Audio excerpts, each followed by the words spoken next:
सर्वप्रथम कोरोनाची ही गोष्ट खरी आहे की या ठिकाणी काही पेशंट विशेष करून केरळ असेल किंवा मुंबई असेल मोठ्या शहरांमध्ये तरी त्या ठिकाणी कोरोनाचे पेशंट त्या ठिकाणी आढळलेले आहेत आणि थोड्याफार प्रमाणामध्ये त्याच्यामध्ये थोडीशी वाढ पण त्या ठिकाणी दिसते आहे. सुरुवातीचे आकडे कमी होते आता, पण अशी काही फार मोठी वाढ त्याच्यामध्ये नाही आणि त्याच्यामध्ये असं घाबरण्यासारखं काही नाही. आम्ही आमचे सर्व स्वास्थ्य विभागाच्या आमच्या आरोग्य विभागाच्या सर्व अधिकाऱ्यांच्या सोबतसुद्धा आमचे केंद्रीय मंत्री नड्डाजी साहेब असेल मी असेल आम्ही सगळ्यांनी बैठक घेतली आणि सर्व राज्यांनासुद्धा अलर्ट राहण्याच्या सूचना दिलेल्या आहेत. कारण की आपण कोरोनाच्या काळामध्ये मागच्या मोठ्या प्रमाणामध्ये इन्फ्रास्ट्रक्चर हे प्रत्येक ठिकाणी प्रत्येक हॉस्पिटलमध्ये आपण उभं केलेलं आहे. ते सर्व तयार ठेवण्याच्या बाबतीमध्ये सुद्धा सूचना दिलेल्या आहेत. ऑक्सिजन प्लांट असतील, ICU बेड असतील, क्वारंटाईन सेंटर असतील, जे काही आपली तयारी होती ती तयार राहण्याचं सर्व राज्यांच्या सचिवासोबतसुद्धा व्हर्च्युअल मिटिंग झाली, त्यांना सूचना दिलेल्या आहेत आणि आरोग्यमंत्र्यांनासुद्धा तशा प्रकारच्या सूचना त्या ठिकाणी इथून आपल्या दिलेल्या आहेत. तर एकंदर पाहिलं तर कोरोनाला घाबरण्यासारखं असं काही नाही, पण लोकांनी काळजी घेतली पाहिजेत की जे काही पहिल्या गाईडलाईन होत्या आपल्या की स्वच्छता ठेवली पाहिजे, हात स्वच्छ धुतले पाहिजे, गर्दीच्या ठिकाणी जायचं टाळलं पाहिजे, गर्दीच्या ठिकाणी मास्क वगैरे वापरले पाहिजेत.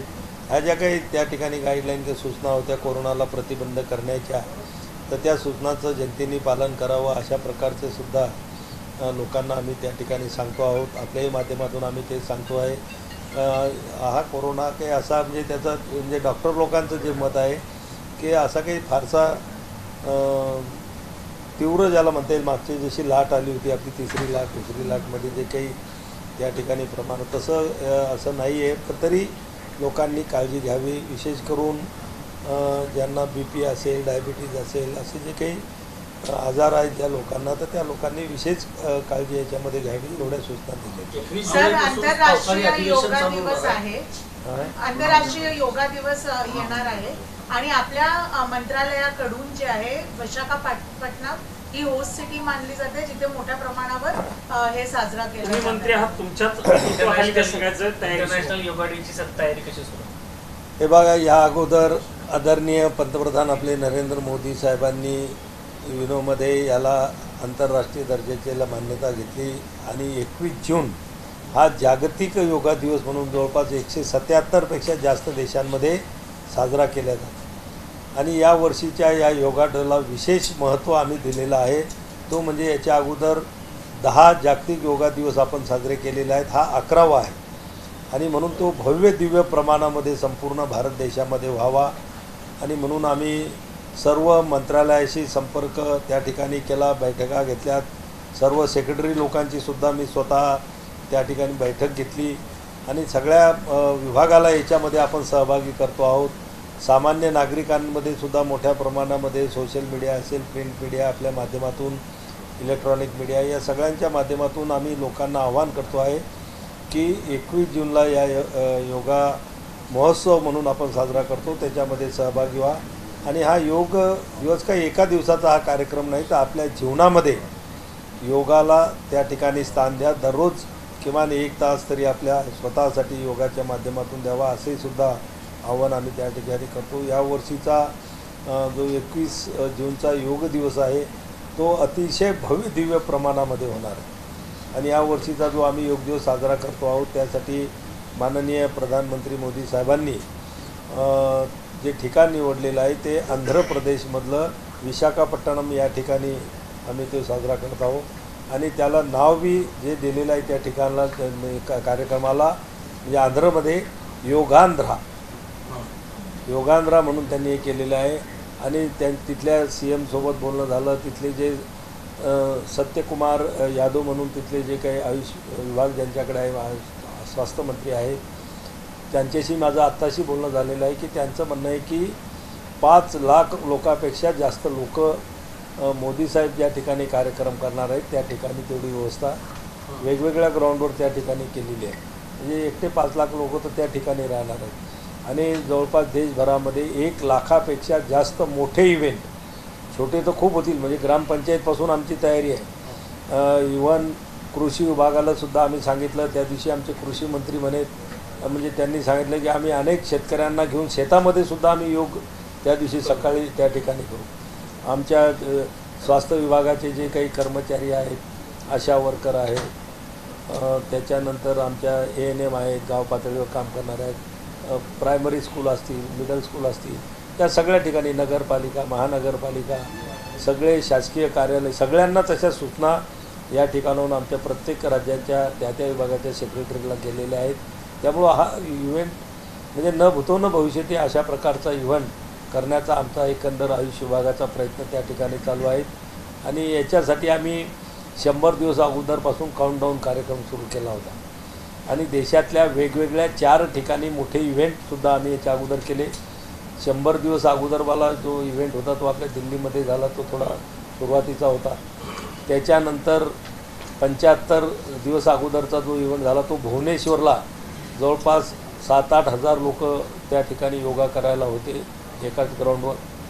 50 दिवस अगोदरचा जो इव्हेंट होता तो आपल्या महाराष्ट्रामध्ये नाशिकला आपण केला.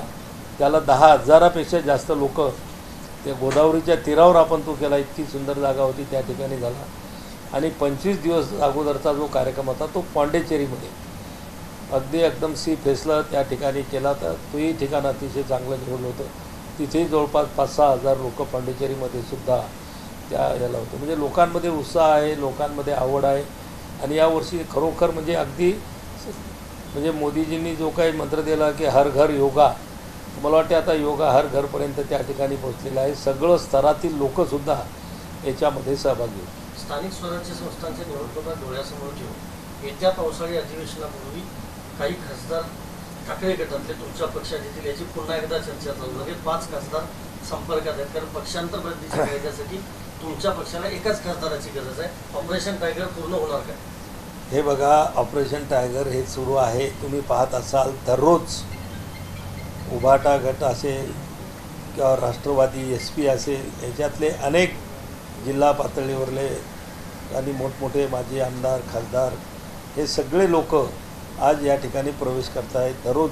म्हणजे आमचे नेते, मुख्य नेते आदरणीय एकनाथराव शिंदे साहेबांच्या बंगल्याच्या समोर तर त्यांनी प्रवेशाचं स्टेजच तयार करून ठेवलेलं, की दररोज नवीन नवीन करायचं काम नको. त्या स्टेजवर दररोज कुठले जिल्हा प्रमुख, उपजिल्हा प्रमुख असे राज्य पातळीवर काम करणारे सुद्धा लोक प्रवेश घेत आहेत. आणि तुम्ही जो आमदार आणि खासदारांचा जो विषय काढला, तर मोठ्या प्रमाणामध्ये आमदार आणि खासदारामध्ये असंतोष आहे. आणि अनेक लोक आहेत, पण ते कसं आहे की शेवटी हे सगळं करण्यासाठी आपल्या इकडे म्हण आहे की मांजराच्या गळ्यात घंटी कोणीतरी बांधली पाहिजे.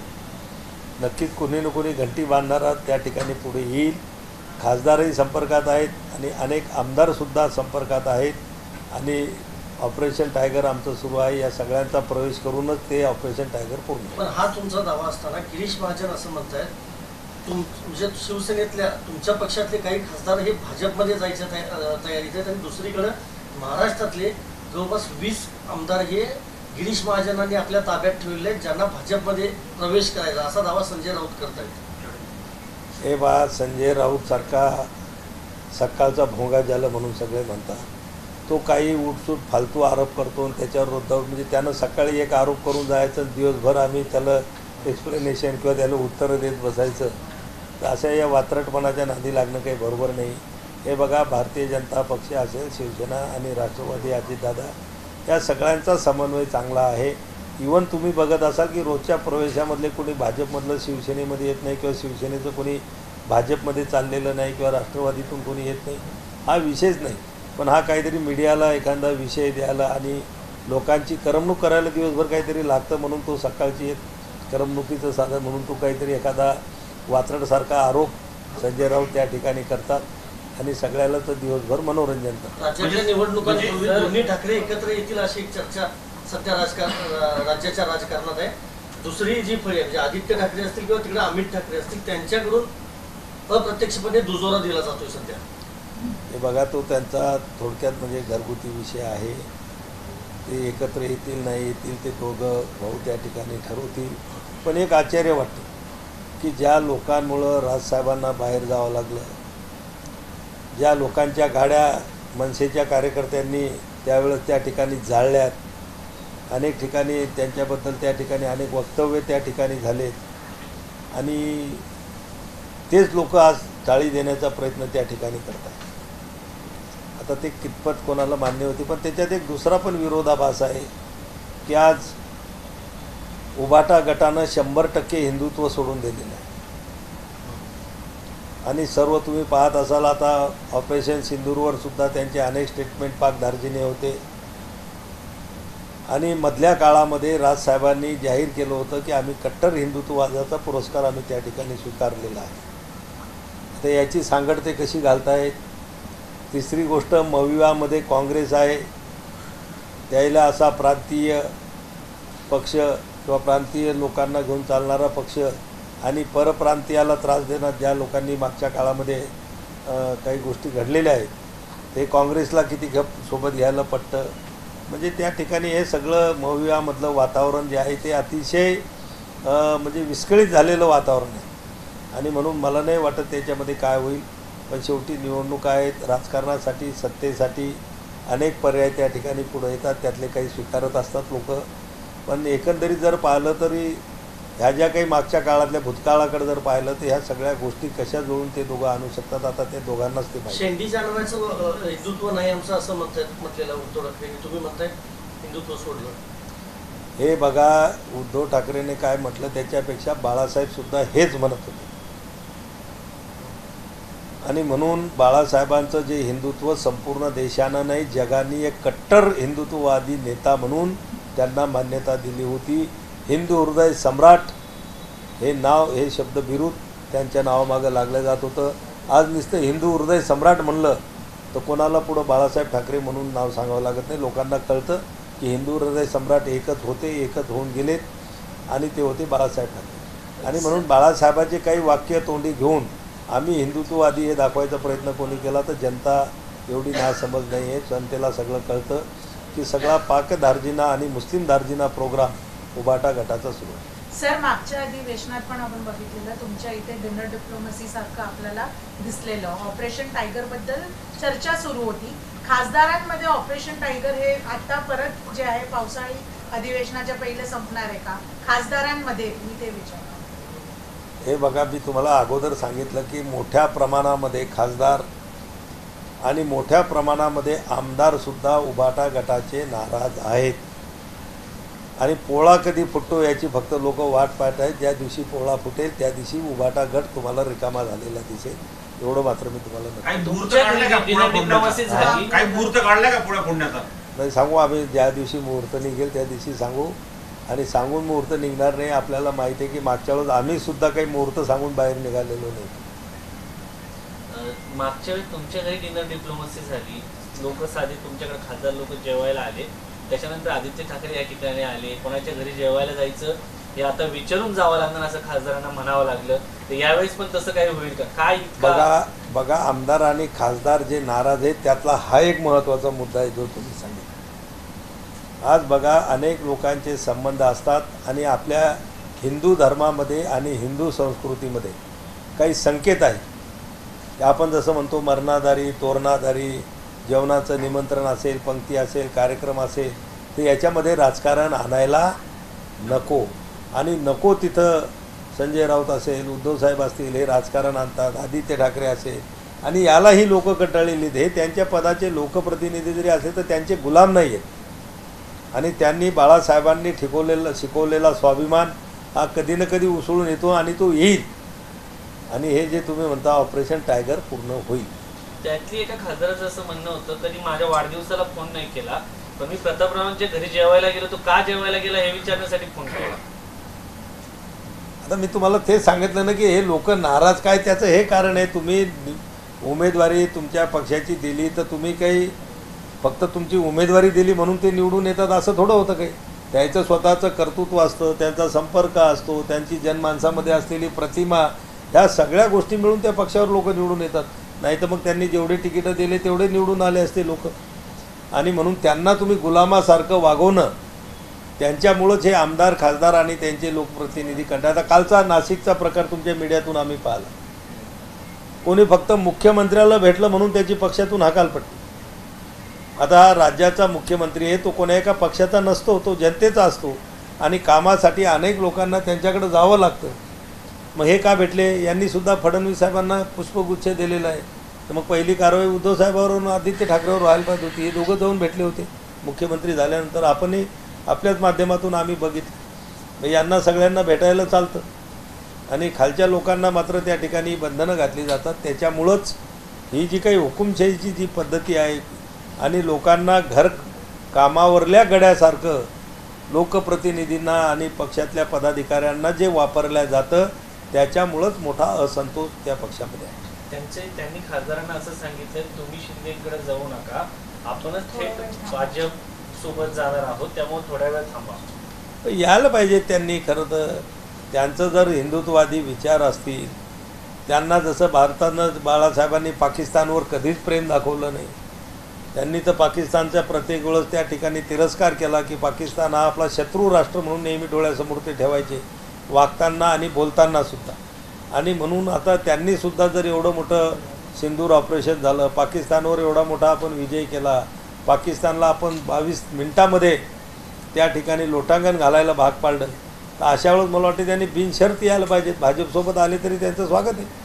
जेव्हा ऑपरेशन सिंदूर सुरू होतं तेव्हा पंतप्रधान नरेंद्र मोदी असो, राहुल गांधी असो, परदेशी दौऱ्यावर होते, ते ताबडतोब आले जेव्हा पहलगाम हल्ला झाला तेव्हा. मात्र उद्धव ठाकरे हे पिकनिकला होते, परदेशात होते, ते परत आले. हा बघा, हा ज्याचा त्याचा देशप्रेमाचा विषय आहे आणि याच्यावरूनच कोणाचं देशाबदली आस्था असेल, प्रेम असेल, हे त्याच्यातून अधोरेखित होतं आणि मला वाटते ते लोकांच्या समोर आलेलं आहे आणि येईल सुद्धा. एबीपी माझा, उघडा डोळे बघा नीट.